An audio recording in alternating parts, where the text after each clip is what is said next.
It's important for me to start my day right, because if I don't, if I start it off chaotically, it takes me a couple hours to recover from that, and I really find like I'm behind. I do try to take a couple minutes and enjoy myself outside if the weather's nice during my walk. I have to admit, yeah, I'll be checking my phone a few times and checking my email just to get a jump on my day and see what's going on.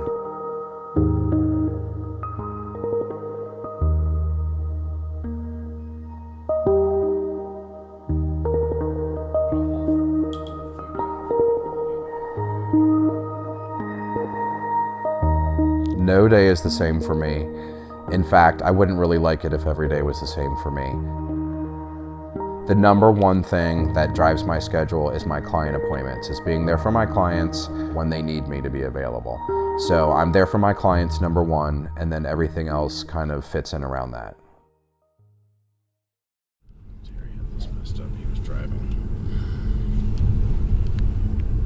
So we're going to go to the office now and check some emails, make a few phone calls, and then my clients are coming in to meet with me sometime between 9 or 9:30, and then we are going to go out and hopefully write a contract on a new home. They've been searching for quite a while. They've wanted to move here for years, but the circumstances were just never right.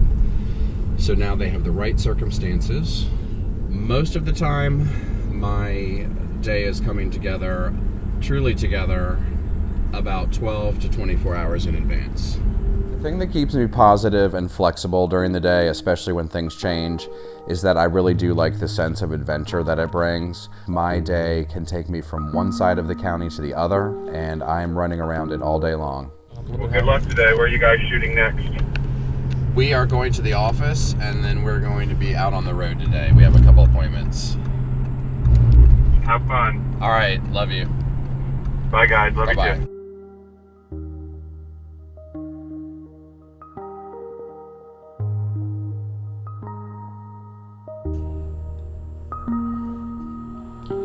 I'll be checking my phone like 2,000 times today, so you'll have plenty of this shot. There are a lot of ups and downs in this business. One phone call, you could find that a deal's falling apart, or you have a client that's upset for a certain reason, and then in the next, a deal's coming together, or a milestone was just achieved, or you had a great home inspection. I think what you have to just keep focused on throughout it all is the end goal, and just knowing that it's going to be a roller coaster ride every day. There's no guarantees in real estate, and there's a lot of energy coming at you from every direction. Like judo, when you're using your opponent's, your opponent's force is coming to you and you're using their force to your advantage. That's what you have to do as far as handling communications. And you just have to take a deep breath every once in a while and just understand that everything will work out, because it almost always does.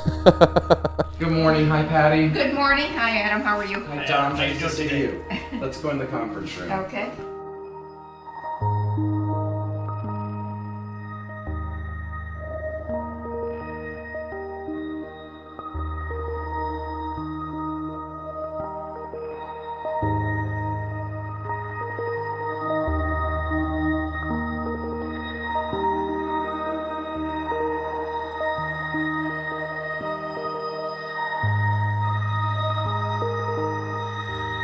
I think they're ready to write a contract. We have to find the right lot for them. That's what we really need to focus on. They know the house they want, they know their structural options. The finishes and interior finishes, we'll figure that out in time, but we gotta find the right lot before the right lot gets sold.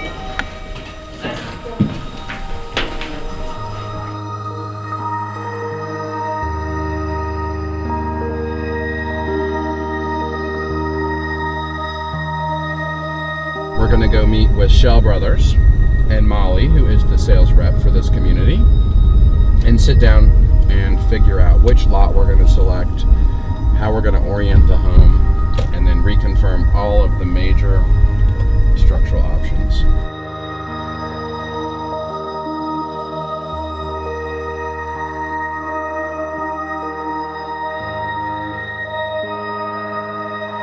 So my clients have signed their contract and they are just starting their process. In this community, the home won't deliver for about a year. So we're just taking the first step of this journey now that their home is under contract.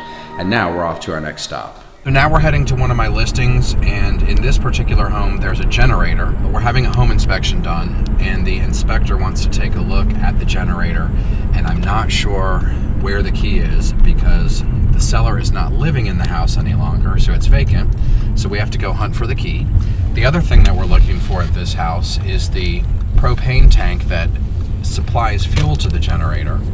We're not sure what company owns that tank, so I'm going to find out what company that is. So we're going to go find that information now so that we can help this sales process along. So there's a key on the wall in the heater room on the left side, and that might be it.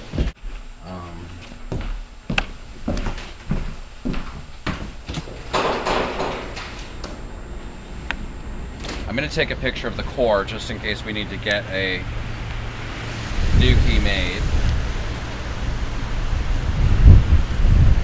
And now we need to find the fuel tank.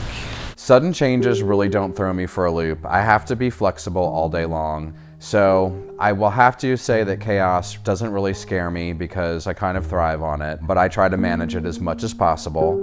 And thankfully we have really good staff in the office. So if I find myself really in a pinch, if I need someone to rearrange some showings for me or something like that, there's usually somebody in the office who can take a few minutes and help me out. Oh, here we go. Under the cobwebs.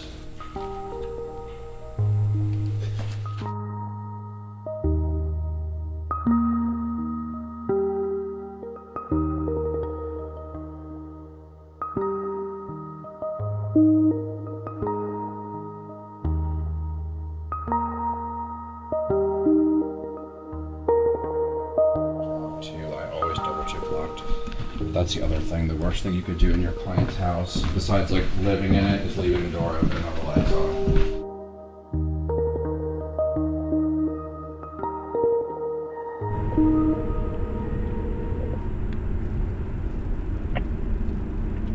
Hello? Hey Harry, it's Adam. How are you?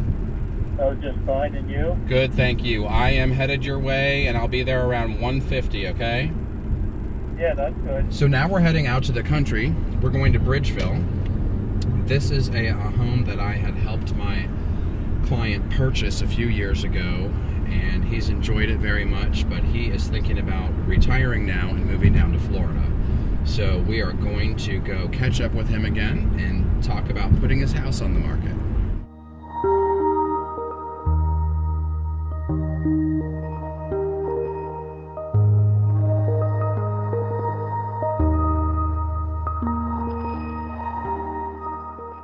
It's important for me to connect with clients on a personal level because this is a big purchase for everybody, maybe one of the biggest purchases you'll ever make in your life, and it's really an important milestone. We really want to be conscious of people's emotions. It's a very emotional time, and you kind of have to put yourself in their shoes every single time and feel it the way that they're feeling it so that you can understand why they might be reacting the way they are.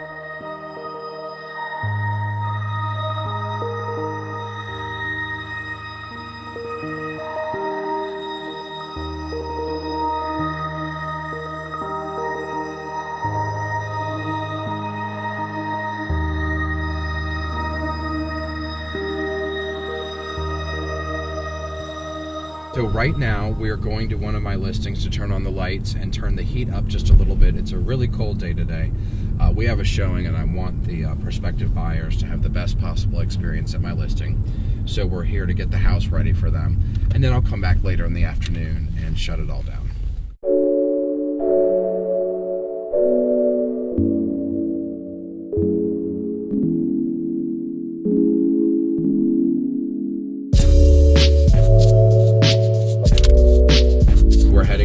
Challenge in Lewis, which is a group fitness and nutrition program that I've been part of for a little over a year now. It's really motivating to get together with other people and exercise together. It's great cardio. I do like to go to the gym and lift, but I hate doing cardio alone. I don't like sitting on an exercise bicycle or an elliptical machine. So this is what gets me up and moving, and it's really been beneficial to my overall health. And like I said, it's a lot of fun to get together with my friends and exercise for 45 minutes straight.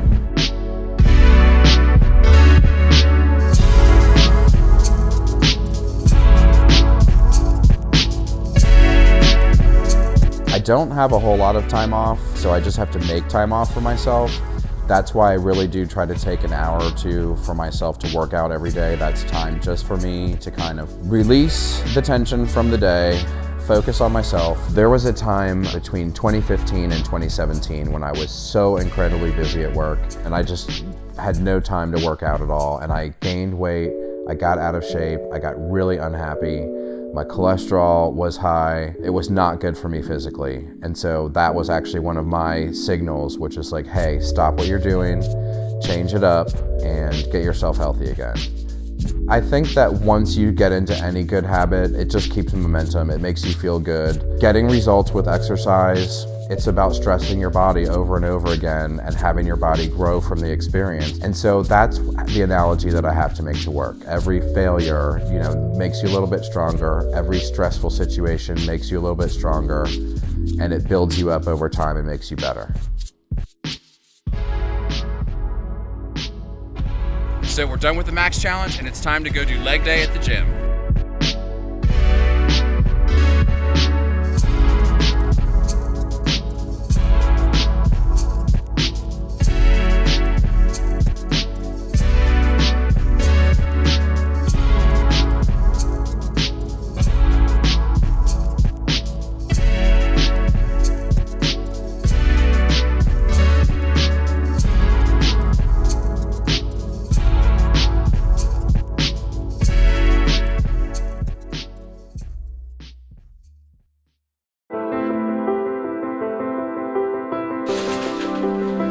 So we're at the grocery store now. We are going to have a couple people over for dinner, so I'm grabbing some food to throw together really quick for dinner.